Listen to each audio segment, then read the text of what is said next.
Assalamualaikum warahmatullahi ta'ala wabarakatuh. Bismillahirrahmanirrahim. Alhamdulillahi rabbil alamin. Wassalatu wassalamu ala al-habibil mustafa sayyidina wa maulana Muhammadinil karim wa ala alihi wa itratihi wa ashabihi ajma'in. Ashhadu an la ilaha illallah wahdahu la syarikalah wa ashhadu anna habibana وسيدنا ومولانا محمدا عبده ورسوله وصفيه من خلقه وحبيبه أدى الأمانة وبلغ الرسالة ونصح الأمة وكشف الله به الغمة. اللهم صل وسلم وزد وبارك على الحبيب المصطفى سيدنا ومولانا محمد رسول الله وعلى آله وعترته وأصحابه ومن والاه. أما بعد. Sama-sama kita bersyukur kepada Allah Subhanahu Wa Taala. Dengan keizinan daripada Allah kita dapat bertemu pada petang ini. Setelah sekitar 2 minggu kita tak dapat bertemu. Sekitar 2 minggu lebih kita tak dapat bertemu, lebih kurangnya. Sebabkan beberapa perkara yang berlaku menyebabkan saya tidak sempat untuk melaksanakan majlis pembacaan kitab Syarhul Jalalil Mahalli ala Waraqati Imam Al-Haramain Al-Juwaini. Namun alhamdulillah pada hari ini kita dapat bertemu semula di dalam usaha kita untuk mempelajari dan menghalusi kitab Syarhul Jalalil Mahalli ala Waraqati Imam Al-Haramain Al-Juwaini rahimahullahu subhanahu wa ta'ala. Semoga Allah memberkati usaha yang kita lakukan ini biiznillah subhanahu wa ta'ala. Baik, sebagaimana biasa sebelum kita mempelajari teks Syarhul Jalalil Mahalli, kita akan memulakan dahulu majlis kita dengan hafalan matan, iaitu hafalan matan Al-Waraqat karangan Imam Al-Haramain Al-Juwaini, yang kita target untuk kita baca kitab Syarhul Jalal dalam keadaan kita menghafaz matan Al-Waraqat karangan Imam Al-Haramain Al-Juwaini. Jadi sebagaimana biasa sebelum kita memulakan majlis, kita ambil masa lebih kurang dalam 20 minit. Sekitar dalam 20 minit kita target untuk dapat mengulang serta menghafaz matan baru bagi matan baru karangan Syekh Al-Imam Al-Haramain Al-Juwaini biiznillah subhanahu wa ta'ala. Baik. Bismillahirrahmanirrahim. قال الشيخ الإمام العالم العلامة إمام الحرمين أبو المعالي عبد الملك بن أبي محمد عبد الله بن يوسف الجويني رحمه الله تعالى. هذه ورقات تشتمل على معرفة فصول من أصول الفقه، وذلك لفظ مؤلف من جزئين مفردين أحدهما أصول والآخر الفقه. فالأصل ما بني عليه غيره، والفرع ما بني على غيره، والفقه معرفة الأحكام الشرعية التي طريقها الاجتهاد. والأحكام 7: الواجب والمندوب والمباح والمحظور والمكروه والصحيح والباطل. فالواجب ما يثاب على فعله ويعاقب على تركه، والمندوب ما يثاب على فعله ولا يعاقب على تركه، والمباح ما لا يثاب على فعله ولا يعاقب على تركه، والمحظور ما يثاب على تركه ويعاقب على فعله، والمكروه ما يثاب على تركه ولا يعاقب على فعله، والصحيح ما يتعلق به النفوذ ويعتد به، والباطل ما لا يتعلق به النفوذ ولا يعتد به. والفقه أخص من العلم، والعلم معرفة المعلوم على ما هو به، والجهل تصور الشيء على خلاف ما هو به. والعلم الضروري ما لم يقع عن نظر واستدلال، كالعلم الواقع بإحدى الحواس الخمس التي هي حاسة السمع والبصر والشم والذوق واللمس وبالتواتر. والعلم المكتسب ما يقع عن نظر واستدلال، والنظر هو الفكر في حال المنظور فيه، والاستدلال طلب الدليل، والدليل هو المرشد إلى المطلوب. والظن تجويز أمرين أحدهما أظهر من الآخر،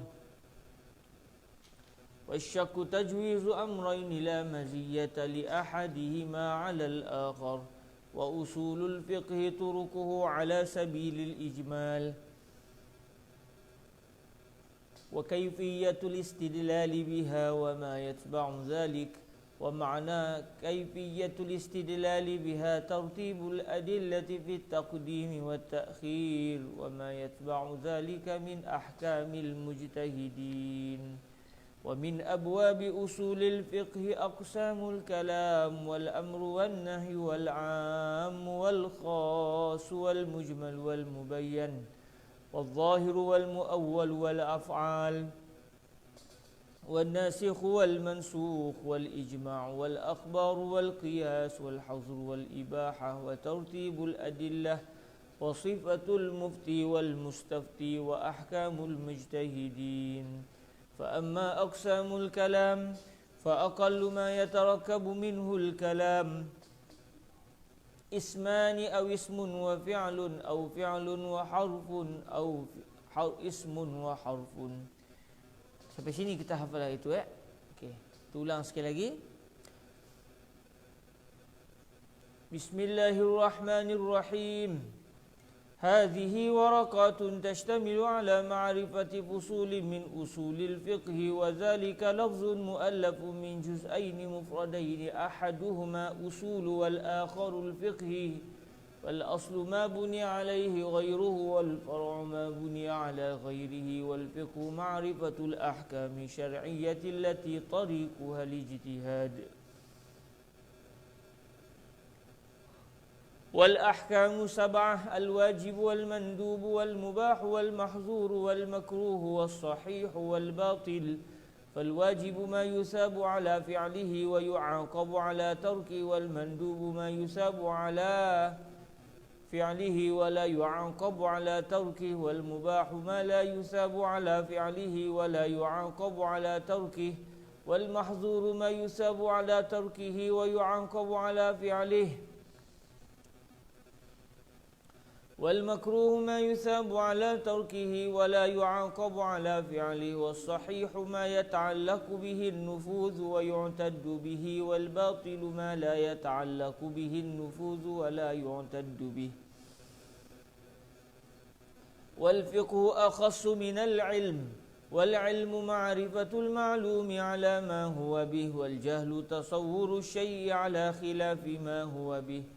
والعلم الضروري ما لم يقع عن نظر واستدلال، كالعلم الواقع بإحدى الحواس الخمس التي هي حاسة السمع والبصر والشم والذوق واللمس وبالتواتر.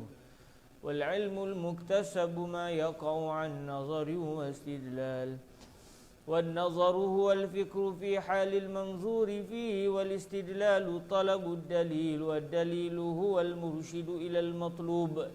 والظن تجويز أمرين أحدهما أظهر من الآخر، والشك تجويز أمرين لا مزية لأحدهما على الآخر. وأصول الفقه طرقه على سبيل الإجمال، وكيفية الاستدلال بها وما يتبع ذلك. ومعنى قولنا كيفية الاستدلال بها ترتيب الأدلة في التقديم والتأخير وما يتبع ذلك من أحكام المجتهدين.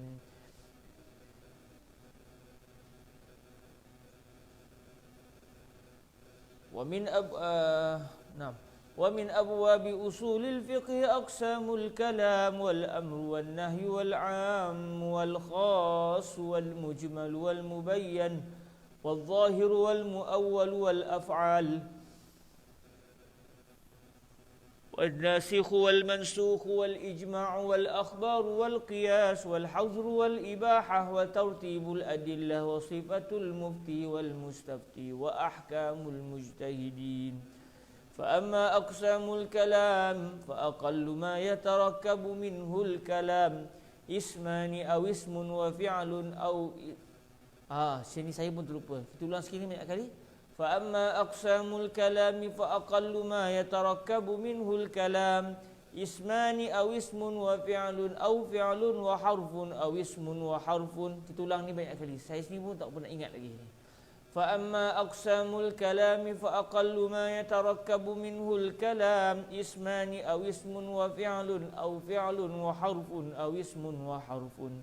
فأما أقسام الكلام فأقل ما يتركب منه الكلام اسمان أو اسم وفعل أو فعل وحرف أو اسم وحرف فأما أقسام الكلام فأقل ما يتركب منه الكلام اسمان أو اسم وفعل أو فعل وحرف أو اسم وحرف فأما أقسام الكلام فأقل ما يتركب منه الكلام اسمان أو اسم وفعل أو فعل وحرف أو اسم وحرف فأما أقسام الكلام فأقل ما يتركب منه الكلام اسمان أو اسم وفعل أو فعل وحرف أو اسم وحرف فأما أقسام الكلام فأقل ما يتركب منه الكلام اسمان أو اسم وفعل أو فعل وحرف أو اسم وحرف فأما أقسام الكلام فأقل ما يتركب منه الكلام اسمان أو اسم وفعل أو فعل وحرف أو اسم وحرف فأما أقسام الكلام فأقل ما يتركب منه الكلام اسمان أو اسم وفعل أو فعل وحرف أو اسم وحرف فأما أقسام الكلام فأقل ما يتركب منه الكلام اسمان أو اسم وفعل أو فعل وحرف أو اسم وحرف فأما أقسام الكلام فأقل ما يتركب منه الكلام اسمان أو اسم وفعل أو فعل وحرف أو اسم وحرف فأما أقسام الكلام فأقل ما يتركب منه الكلام اسمان أو اسم وفعل أو فعل وحرف أو اسم وحرف فأما أقسام الكلام فأقل ما يتركب منه الكلام اسمان أو اسم وفعل أو فعل وحرف أو اسم وحرف فأما أقسام الكلام فأقل ما يتركب منه الكلام اسمان أو اسم وفعل أو فعل وحرف أو اسم وحرف. Okey, kita masuk hafalan yang baru insya-Allah pada hari ini, iaitu kita masuk kepada wal kalamu yanqasimu ila amrin sehingga ke seterusnya insya-Allah.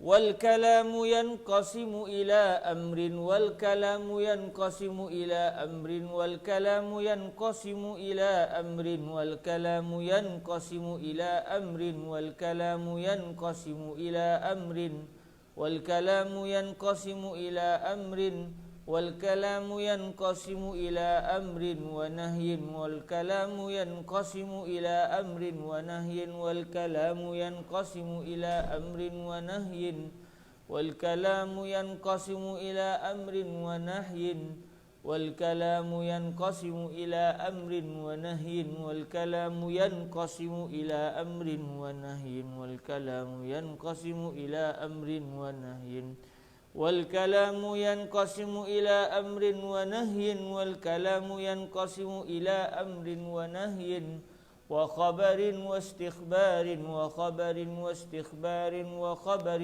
واستخبار وخبر واستخبار والكلام ينقسم إلى أمر ونهي وخبر واستخبار والكلام ينقسم إلى أمر ونهي وخبر واستخبار والكلام ينقسم إلى أمر ونهي وخبر واستخبار والكلام ينقسم إلى أمر ونهي وخبر واستخبار والكلام ينقسم إلى أمر ونهي وخبر واستخبار والكلام ينقسم إلى أمر ونهي وخبر واستخبار والكلام ينقسم إلى أمر ونهي وخبر واستخبار والكلام ينقسم إلى أمر ونهي وخبر واستخبار والكلام ينقسم إلى أمر ونهي وخبر واستخبار والكلام ينقسم إلى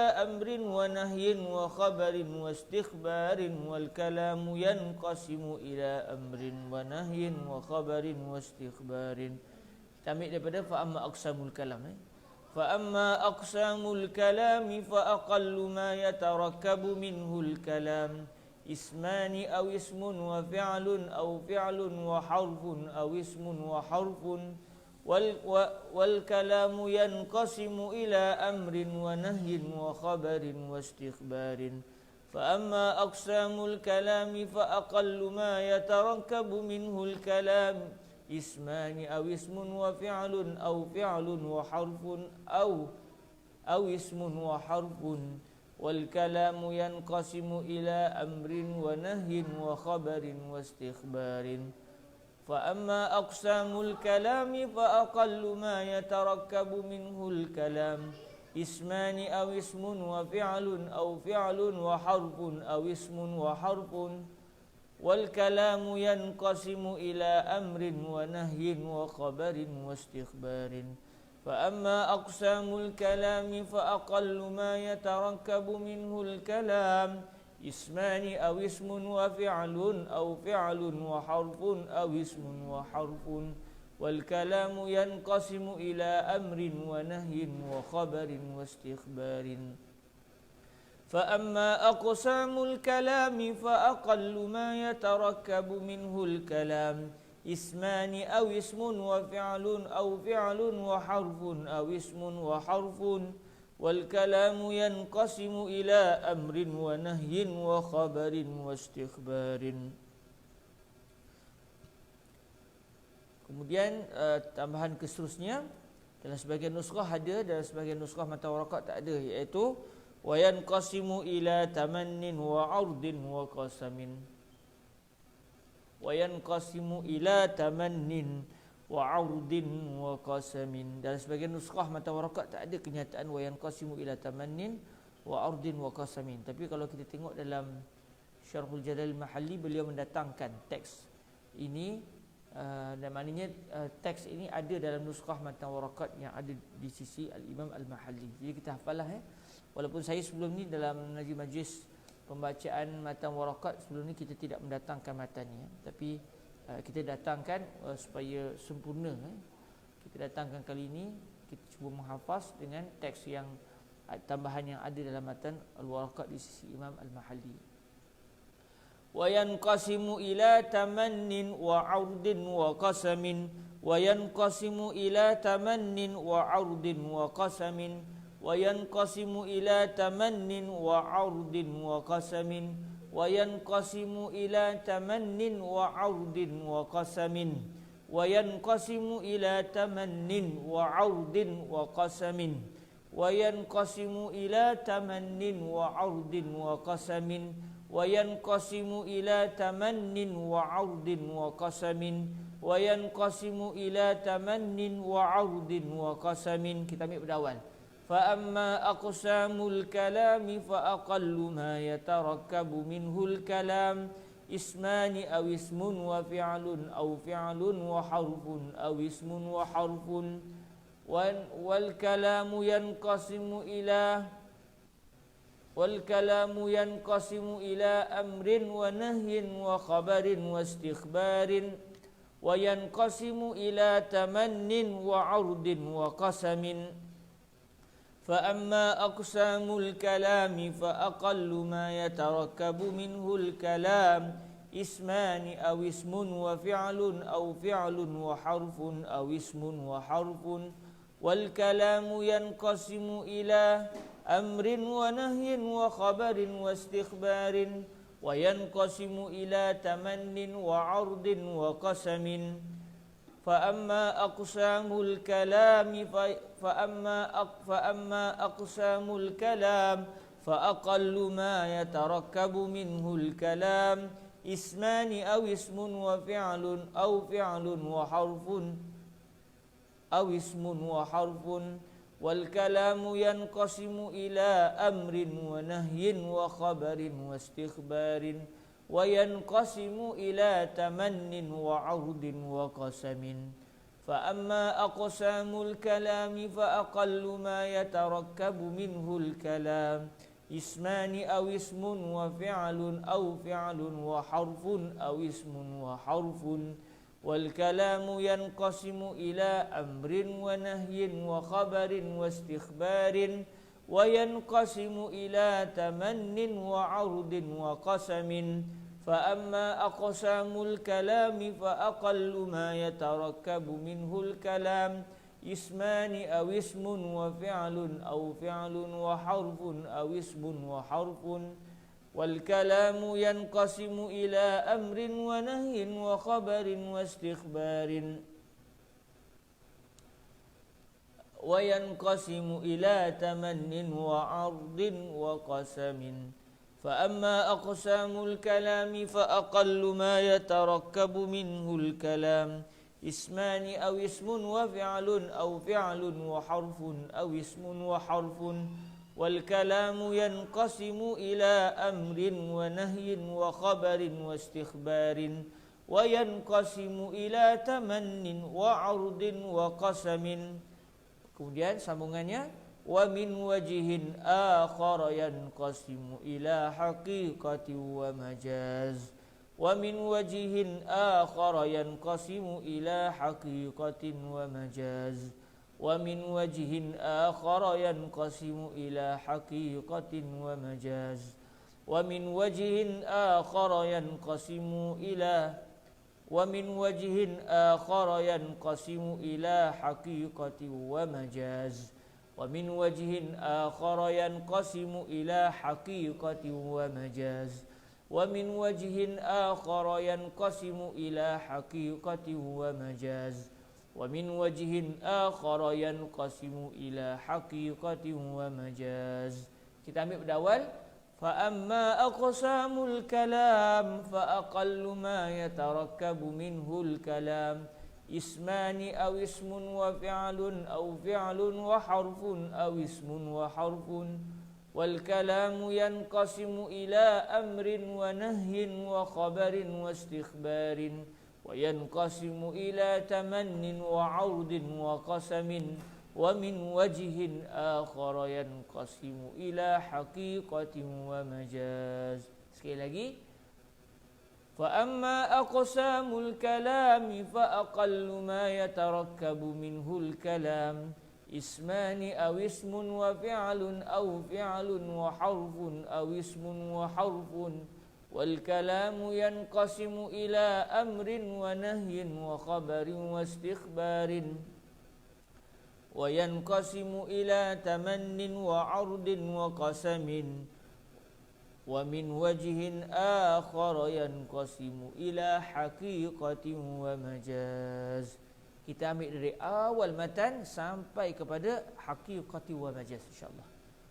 Bismillahirrahmanirrahim. هذه ورقات تشتمل على معرفة فصول من أصول الفقه وذلك لفظ مؤلف من جزئين مفردين أحدهما أصول والآخر الفقه فالأصل ما بني عليه غيره والفرع ما بني على غيره والفقه معرفة الأحكام الشرعية التي طريقها الاجتهاد والأحكام 7 الواجب والمندوب والمباح والمحظور والمكروه والصحيح والباطل فالواجب ما يثاب على فعله ويعاقب على تركه والمندوب ما يثاب على فعله ولا يعاقب على تركه والمباح ما لا يثاب على فعله ولا يعاقب على تركه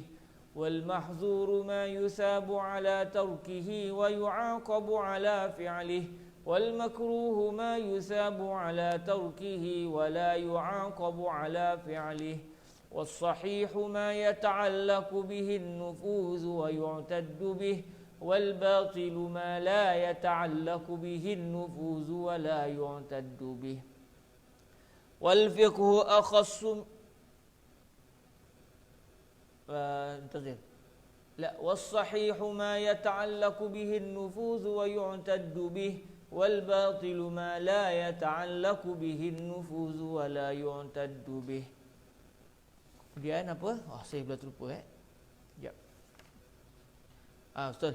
Wal fiqhu akhassu minal ilm والعلم معرفة المعلوم على ما هو به والجهل تصور الشيء على خلاف ما هو به والعلم الضروري ما لم يقع عن نظر واستدلال كالعلم الواقع بإحدى الحواس الخمس التي هي حاسة السمع والبصر والشم والذوق واللمس وبالتواتر والعلم المكتسب ما يقع عن نظر واستدلال والنظر هو الفكر في حال المنظور فيه والاستدلال طلب الدليل والدليل هو المرشد إلى المطلوب والظن تجويز أمرين أحدهما أظهر من الآخر والشك تجويز أمرين لا مزية لأحدهما على الآخر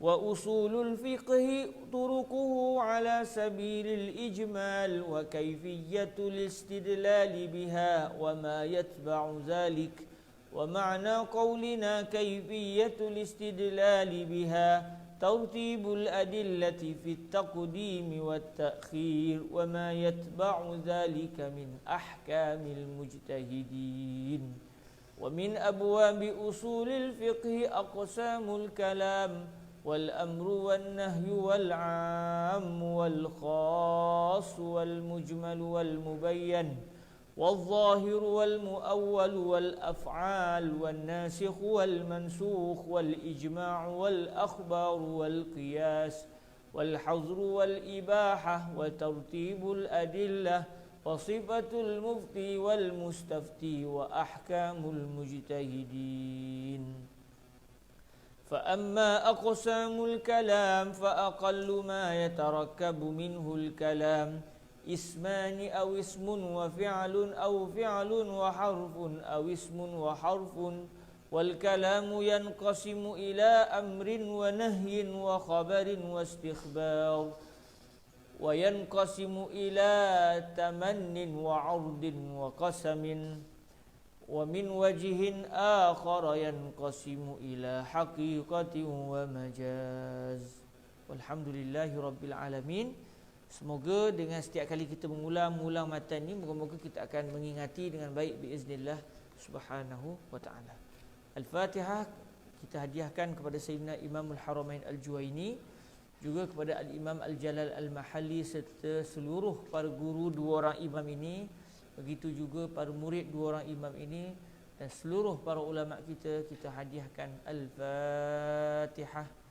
A'udzubillahi minasyaitonirrajim. Bismillahirrahmanirrahim. Alhamdulillahi rabbil alamin. Ar-Rahmanir-Rahim. Maliki yaumiddin. Iyyaka na'budu wa iyyaka nasta'in. Ihdinas siratal mustaqim. Siratal ladzina an'amta 'alaihim ghairil maghdubi 'alaihim waladdallin.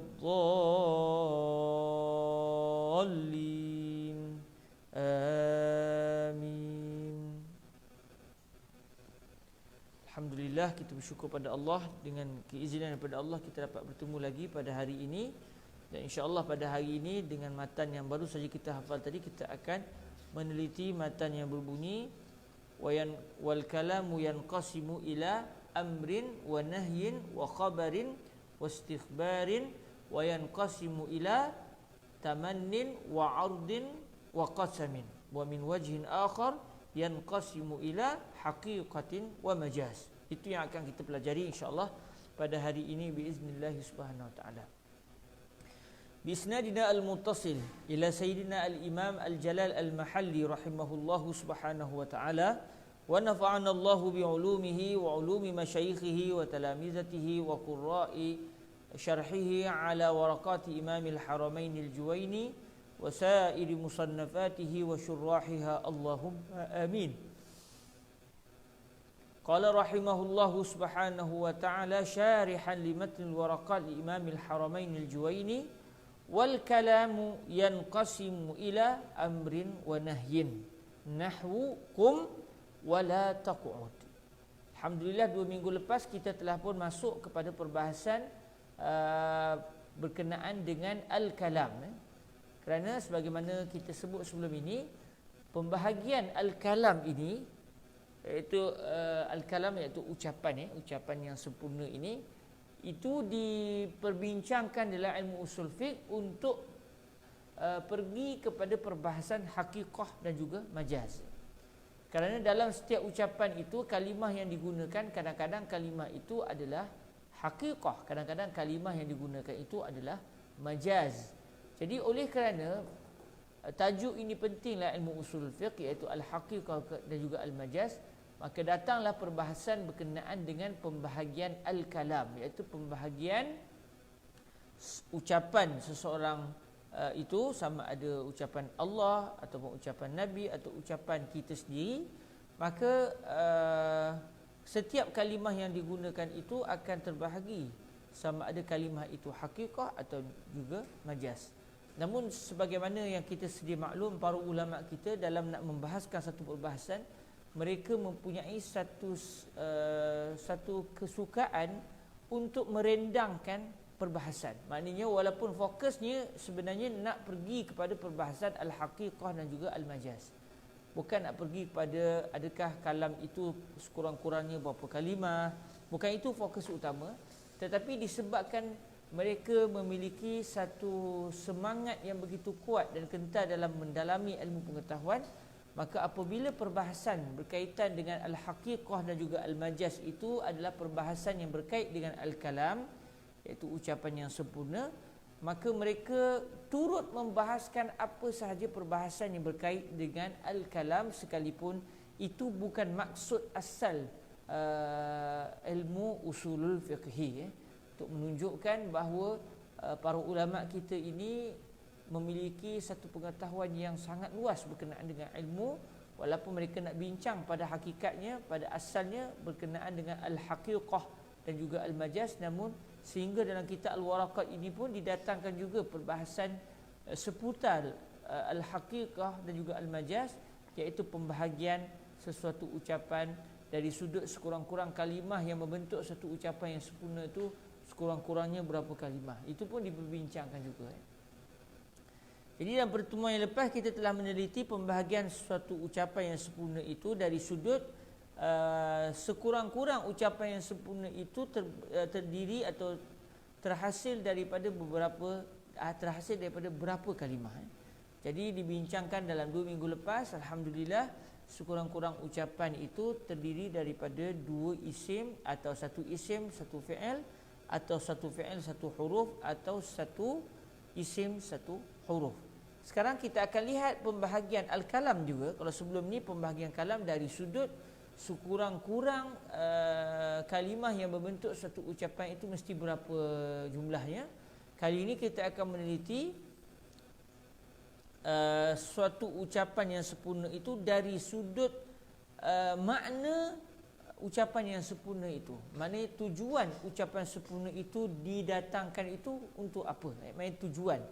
Jadi kita kata kalau sebelum ini taqsimul kalam min haitsu aqallu tarakkubihi, pembahagian satu ucapan dari sudut sekurang-kurang kalimah yang membentuk satu ucapan tu mesti ada berapa. Hari ini kita akan meneliti taqsimul kalam min haitsu madluluhu, pembahagian satu ucapan dari sudut apa yang diinginkan daripada ucapan yang sempurna tersebut.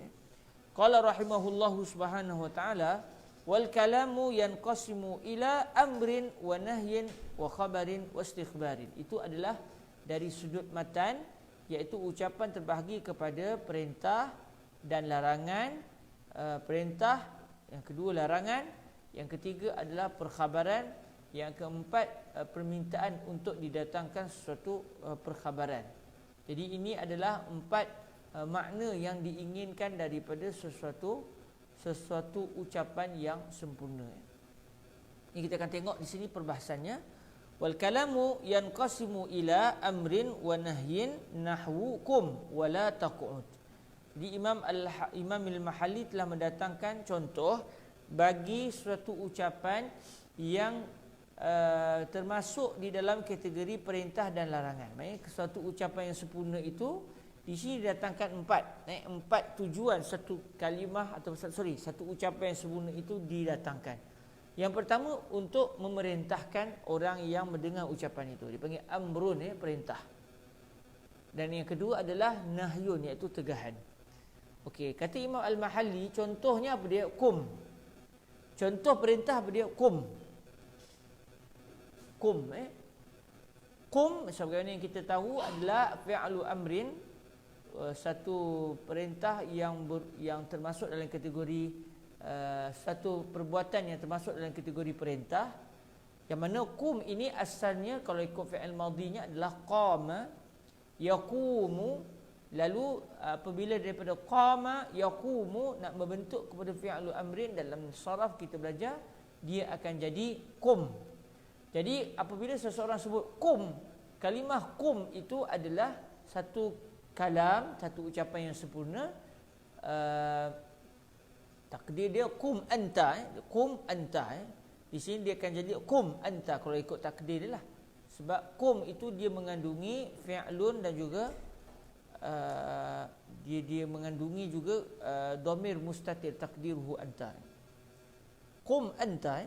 Jadi apakah tujuan kum ini? Tujuannya adalah perintah, amrun. Jadi contoh kepada nahyun, iaitu larangan apa pula? Wala taq'ud. Contohnya la taq'ud, jangan duduk, jangan duduk.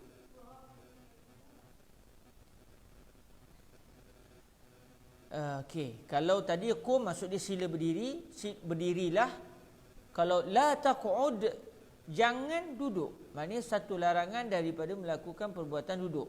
Jadi la taq'ud ini adalah satu al-kalam, satu ucapan yang sempurna. Dalam masa yang sama, kenapa la taq'ud ini diucapkan? Apa tujuannya? Tujuannya adalah untuk menegah. Tujuannya adalah untuk melarang. Jadi dia dipanggil dalam bahasa Arab sebagai nahyun. Itu dua jenis yang pertama. Okey, jenis ataupun tujuan, maksud ataupun tujuan satu al-kalam yang ketiga pula adalah khabar, iaitu nak bagi tahu akan sesuatu fakta. Tujuannya nak bagi tahu, nak mengkhabarkan sesuatu berita. Wa khabarin nahwu jaa zaidun. Yang ketiganya pula, selain daripada perintah dan juga larangan, yang ketiga adalah berita, perkhabaran. Maksudnya kita menyatakan satu ucapan yang sempurna, lalu dipanggil sebagai al-kalam. Tujuan kita menyampaikan ucapan yang sempurna itu adalah untuk memberitahu orang yang mendengar ucapan kita akan sesuatu maklumat. Itu dipanggil khabar, atau dalam bahasa Melayu kita kata cerita. Khabar menceritakan satu perkhabaran, satu berita. Contoh dia apa? Contohnya jaa Zaid. Zaid telah datang. Jaa Zaidun, Zaid telah datang. Jadi kalau kita tengok dalam ucapan ini, jaa Zaid, dia bukan satu perintah, dia bukan satu larangan, tetapi dia satu pemakluman. Satu pemakluman, satu perkhabaran, satu berita. Kita nak bagi tahu satu maklumat kepada orang yang mendengar berita kita bahawa Zaid telah tiba, Zaid telah datang. Jadi itu adalah khabar. Dan tujuan keempat sesuatu ucapan manusia itu adalah yang keempat, istikhbar. Di sini sebut wastikhbarin. Istikhbar iaitu dia diambil daripada kalimat istaf'ala yastaf'ilu istif'alan. Lepas itu istakhbara yastakhbiru istikhbaran. Jadi istikhbar maksud dia permintaan supaya didatangkan cerita. Itu asal makna istikhbar. Istikhbar sebab dia ada alif sin ta itu. Biasanya dalam bahasa Arab bila suatu masdar itu, satu kata terbitan itu dimulai dengan alif sin dan juga ta. Contoh macam istighfar, istighfar, sini istighbar,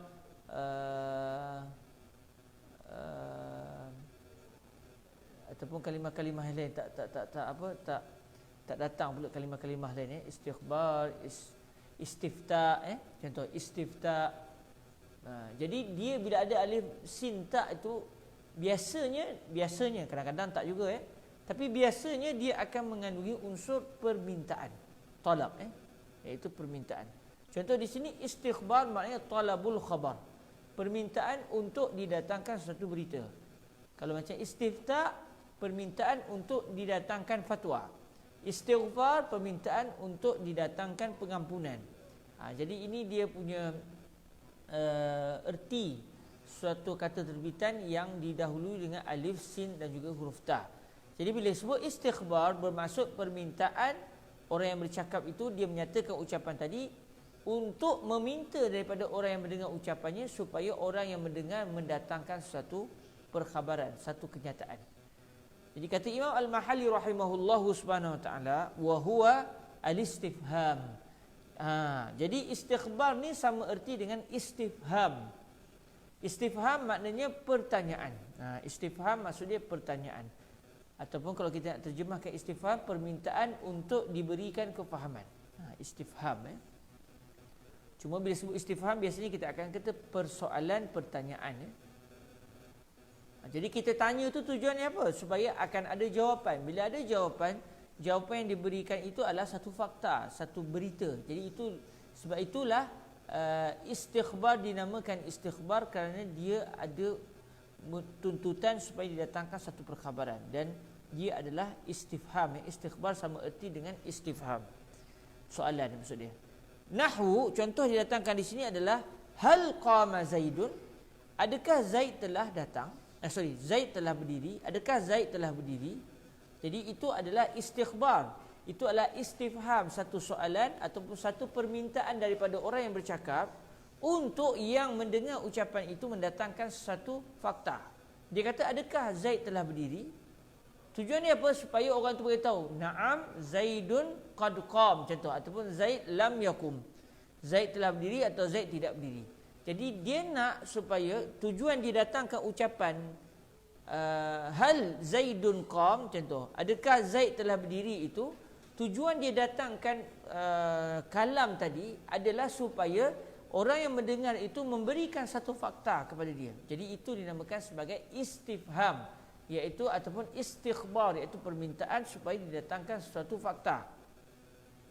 Contoh macam tadi disebut hal qama Zaidun, adakah Zaid telah berdiri? Fayuqal, lalu akan disebut kepada orang yang bertanya tadi, na'am au la, ya atau tidak. Jadi orang yang mendengar soalan tadi, bila saya jumpa kawan saya, contoh, saya kata hal syekh jaa, hal jaa syaikhun, adakah syekh telah datang? Contoh, kami semua pakat tunggu kedatangan Fadilatul Syekh Said bin Shaltut contohnya untuk mengajar kami kitab usul fiqhi. Lalu saya tanya kepada kawan saya, kebetulannya saya datang lambat. Lalu saya sampai tengok syekh tak ada, tapi tengok tandas tertutup. Lalu saya tanya, hal jaa syekh? Hal jaa syekh? Adakah syekh telah datang? Lalu contoh, bila saya sebut begitu, tujuan saya mendatangkan al-kalam yang berbunyi hal jaa syekh. Tujuan saya apa? Supaya saya mendapat satu fakta, iaitu sama ada syekh datang ataupun belum datang lagi. Lalu kawan saya kata, na'am qad jaa syekh wa huwa al-an fil hammam. Ya, syekh telah datang, sekarang syekh dalam tandas, contoh.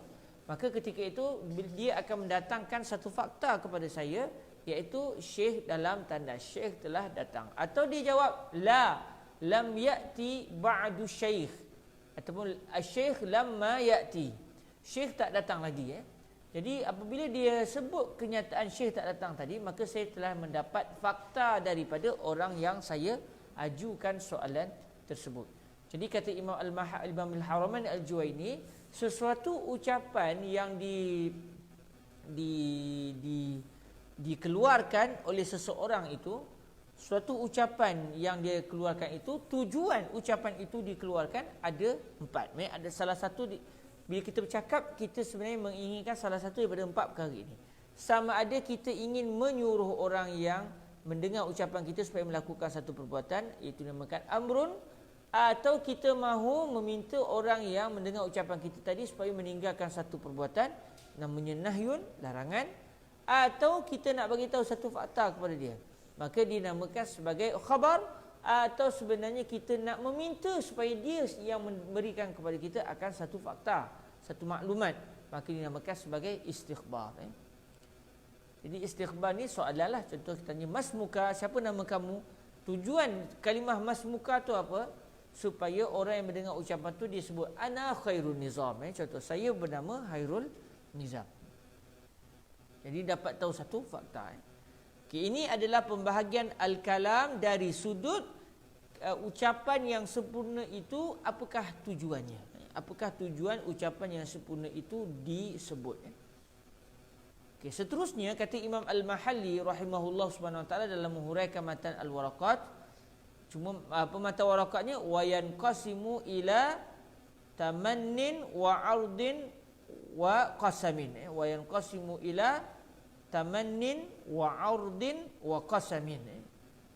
Matan ini ada dalam sebahagian petikan ini ada dalam sebahagian matan Al-Waraqat. Cuma sebelum ini kami menghafalnya tanpa mendatangkan petikan ini, kerana ada juga dalam sebahagian nuskhah matan Waraqat tidak ada petikan ini. Wallahu a'lam lah, adakah petikan ini memang betul ucapan Imam Al-Haramain ataupun bukan. Tetapi dalam sebahagian nuskhah tidak ada wa yanqasimu ila tamannin wa ardin wa qasam. Sebahagian nuskhah matan Waraqat memang ada. Jadi sebelum ni saya hafal tanpa menghafal kalimah ini, tapi kali ini kita hafal secara ada penambahan ini kerana Imam Al-Mahallis ni mendatangkan teks ini. Wa yanqasimu ila tamannin wa ardin wa qasamin. Okey, wa yanqasimu aidan, maksud dia wa yanqasimu al-kalamu aidan ila tamannin. Al-kalam juga, iaitu satu ucapan yang sempurna juga terbahagi kepada tamannin. Tamannin apa dia? Tamannin ni harapan. Harapan lah, kita boleh terjemahkan kasar-kasar tu harapan. Nanti kita akan tengok perbezaan tamannin dengan satu lagi tamannin, iaitu tamannin dan juga satu lagi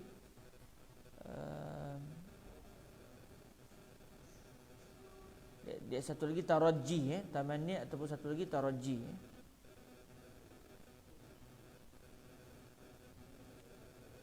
Ya.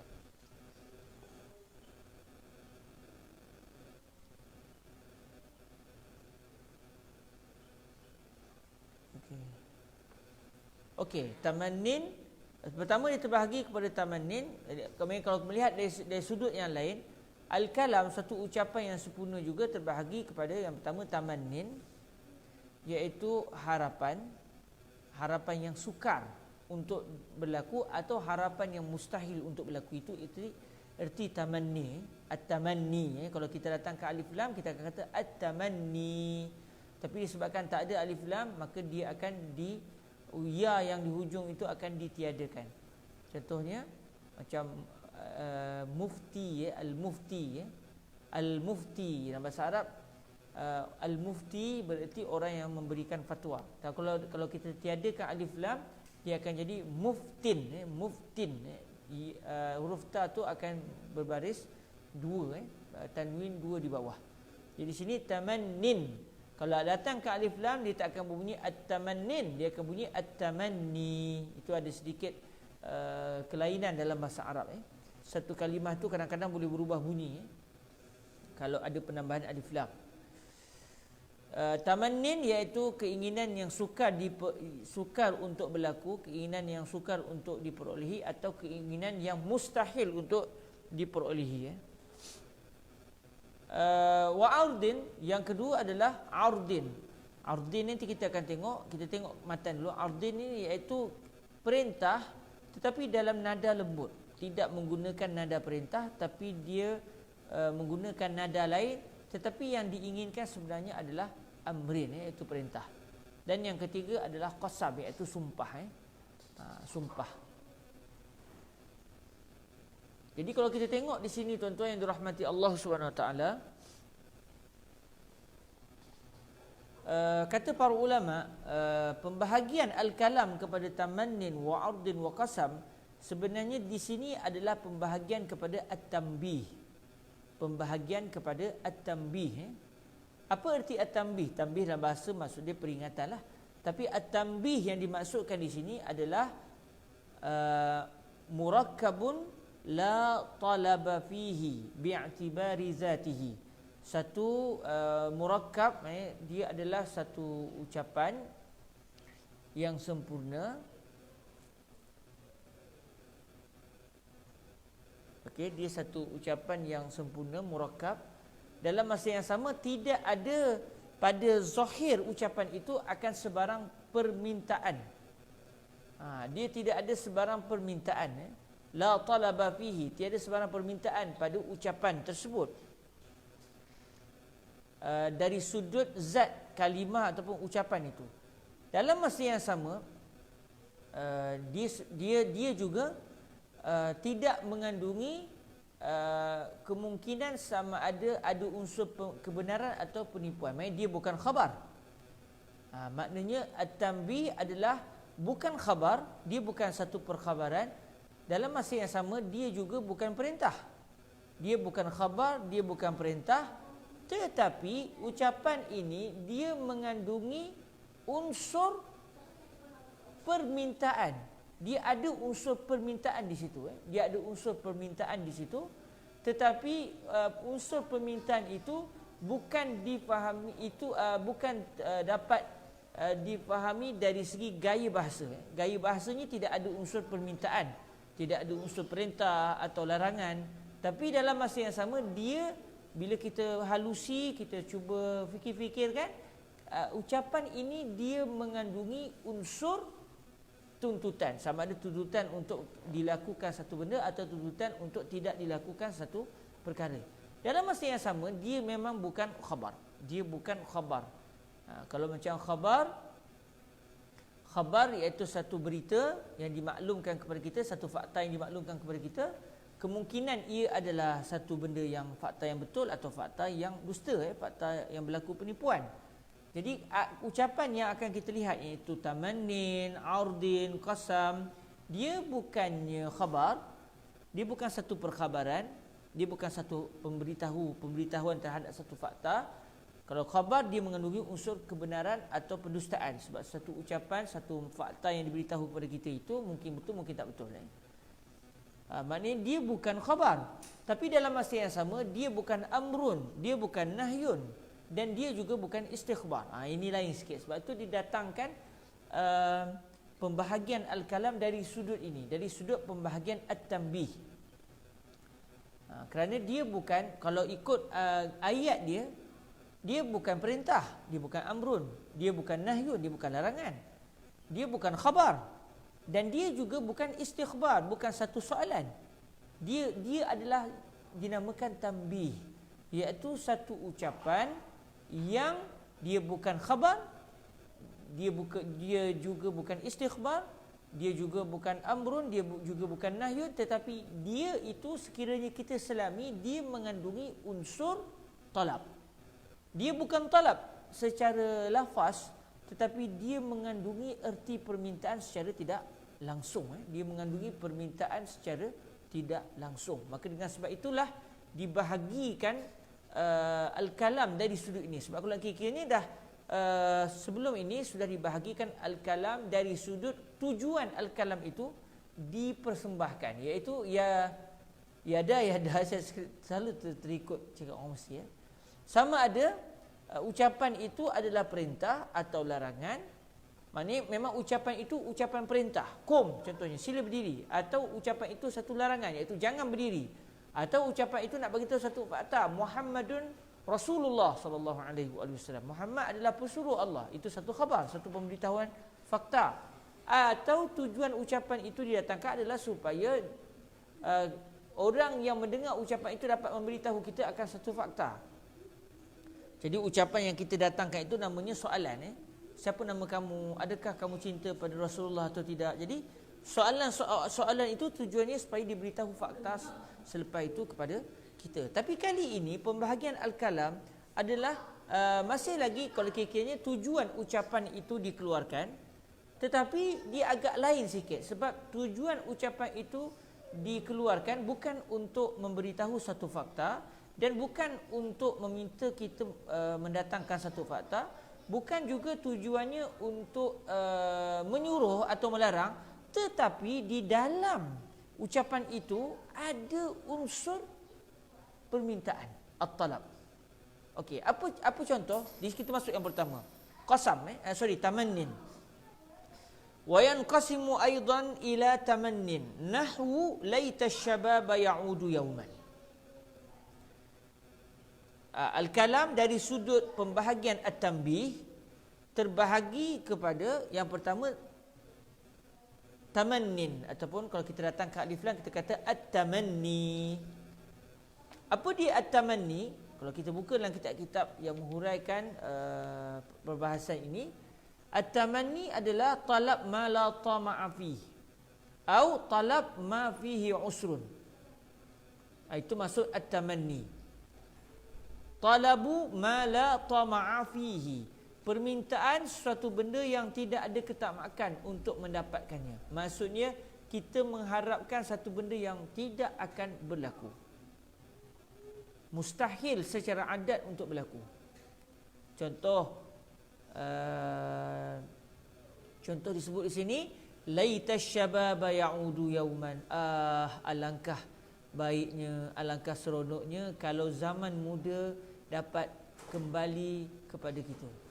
Tengok anak-anak yang sedang membesar, kecil-kecil lagi, mereka sudah mula menghafaz Al-Quranul Karim. Bawah tengah mengajar. Orang tu tak nampak muka baba. Contoh kita tengok anak-anak dari kecil, mereka mula dilatih kepada menghafaz Al-Quran. Kita pula tak menghafal lagi Quran, mereka pula hafal sangat senang, cuma main je kuat. Main kuat. Nak suruh menghafal jenuh Anak-anak nak suruh menghafal Quran jenuh, tapi senang hafal. Senang hafal. Siap bagi macam-macam lagi hadiah kalau boleh hafal Quran. Lepas tu kita kata, kalau lah kita ni dapat kembali ke zaman muda. Kalau boleh nak hafal Quran sebelum masuk sekolah menengah. Sebelum masuk sekolah menengah nak hafal Quran sepenuhnya. Jadi itu namanya apa? Kata-kata laitash syababa ya'udu yauman. Alangkah indahnya, kalaulah dapat zaman muda itu datang semula, datang kembali semula. Nescaya saya nak buat ni, nak buat ni. Akan berlaku ke zaman muda tu? Tak berlaku. Maknanya ini adalah at-tamanni dari jenis yang pertama. Kerana at-tamanni ada dua jenis. Tamanni yang pertama iaitu talabu ma la tama'a fihi. Talab, permintaan suatu keinginan yang tidak akan dapat untuk berlaku. La tama'a fihi maksudnya tidak ada ketamakan. Kita tak ada pun kesungguhan supaya benda itu berlaku, kerana memang tak akan berlaku. Secara adatnya tak akan berlaku. Satu orang kaya contoh, dia satu zaman muda dulu kaya, tapi tak ada pun bersedekah apa semua. Takdir Allah Ta'ala jatuh miskin. Suatu dia jatuh miskin tu, dalam keadaan dia dah sakit, dia dah teruk sangat sakit, doktor kata tak ada harapan. Tengah-tengah dia terbaring menunggu bila malaikat maut nak datang tu, dia kata, kalaulah aku sekarang ni ada duit, aku nak gunakan segala duit aku untuk membantu orang susah, untuk membantu segala benda-benda baik. Sebab yang kita nak bawa di akhirat nanti itulah, harta kita tak mampu nak bawa. Yang kita mampu bawa adalah kebaikan yang kita lakukan yang diterima oleh Allah Subhanahu wa Ta'ala. Jadi apabila keinginan yang kita mahu itu tidak ada pun ketamakan, kita sedikit pun tak pernah merancang supaya benda tu akan berlaku, sebab memang secara adatnya mustahil berlaku. Maka ketika itu apa yang dinamakan kenyataan itu namanya at-tamanni, tetapi dari jenis yang pertama iaitu talabu ma la tama'a fihi. Satu lagi jenis tamanni, cuma di sini tidak didatangkan contohnya, iaitu talabu ma fihi usrun. Permintaan ayat itu mengandungi unsur permintaan supaya satu benda itu berlaku dalam keadaan benda itu sebenarnya walaupun tak mustahil untuk berlaku, tetapi sangat sukar untuk berlaku. Susah untuk berlaku.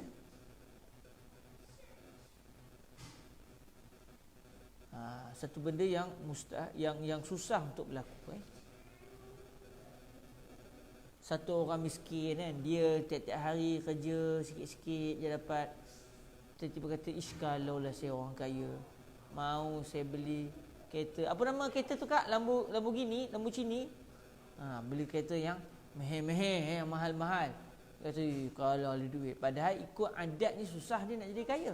Tetapi perkara itu tidak mustahil. Tidak mustahil untuk dia menerima tiba-tiba kejutan ada orang kaya bagi dia kereta, tak mustahil. Tetapi bila dia kata kalau lah saya ada duit, saya nak beli kereta mahal-mahal, contoh, permintaan dia itu adalah talabu ma fihi usrun, permintaan untuk menerima satu benda yang susah untuk diperolehi.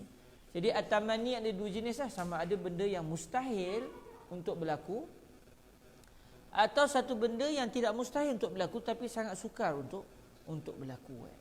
Okey, jadi itu namanya at-tamanni. Contoh yang datangkan di sini adalah laitash syababa ya'udu yauman. Laitash syababa ya'udu yauman. Apa terjemah dia? Alangkah baiknya kalaulah zaman muda. Asy-syabab ni dalam bahasa Arab ada dua maksud. Asy-syabab iaitu zaman muda, atau asy-syabab bererti orang-orang muda. Asy-syabab dengan bererti orang-orang muda, dia adalah jamak. Jamak kepada syabun. Syabun, syabbani, jamak ni syabab. Jadi kalimah asy-syabab dalam bahasa Arab mungkin bererti orang-orang muda atau mungkin bererti zaman muda. Maksudnya asy-syabab wa tufulah, zaman muda dan zaman kanak-kanak. Jadi asy-syabab dia ketika dalam ayat ini adalah asy-syabab dalam erti kata zaman muda, bukan orang-orang muda. Dan kalau kita lihat tuan-tuan yang dirahmati Allah, ayat laitash syababa ya'udu yauman, dia sebenarnya saya datangkan di bahagian nota kaki ni, di bahagian nota kaki kitab ini, dia adalah sebenarnya ucapan sebahagian ucapan yang disebut oleh Abul Atahiyah. Abul Atahiyah, apa kata dia?